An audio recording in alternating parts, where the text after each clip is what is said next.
त्या औरंग्याचं धर्मवीर छत्रपती संभाजी महाराजांचं तितकं काही वाकडं नाहीये.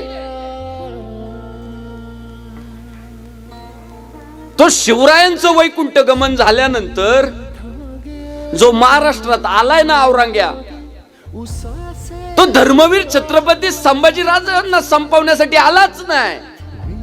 त्या औरंग्याला महाराष्ट्राच्या मातीतला छत्रपती शिवाजी महाराजांचा विचार संपवायचा होता म्हणून आला.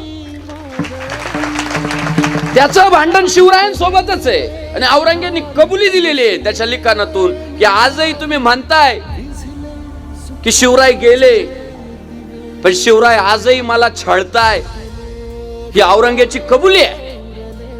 तो जो विद्रोह निर्माण झाला होता तो इतर राज्यातील लोकही प्रेरणा घ्यायला लागली की या सुलतानी सत्तेच्या विरोधात जर महाराष्ट्राचा एखादा राजा लढू शकतो तर आपण देखील आपल्या राज्याचं रक्षण करण्यासाठी या सुलतानी सत्तेच्या विरोधात का लढू शकत नाही, हा विचार पेरला गेला होता देशभरात. आणि संकटात आलं होतं हे सुलतानी सत्तेचं साम्राज्य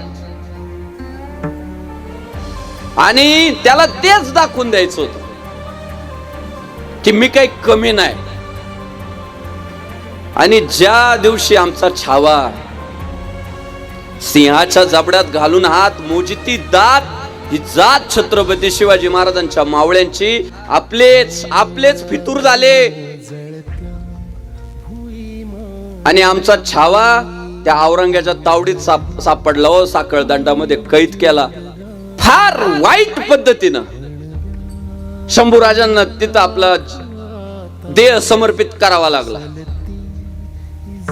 का आलं माहितीये त्या लेकराच्या वाट्याला ते सगळं का आलं माहितीये?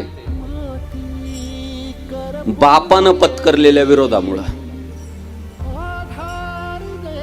बाप आडवा गेला होता ना या सगळ्यांना आणि तो शिवरायांचा बदला घेतला. मला तर एक म्हणायचंय, स्वतःच्या छाताडात आहे ना लाखो गोळ्या घुसल्या ना तरी पराक्रमी माणसाला दुःख होत नाही. त्याची एकच इच्छा राहते, पुढचा माझा बछडा टिकला पाहिजे.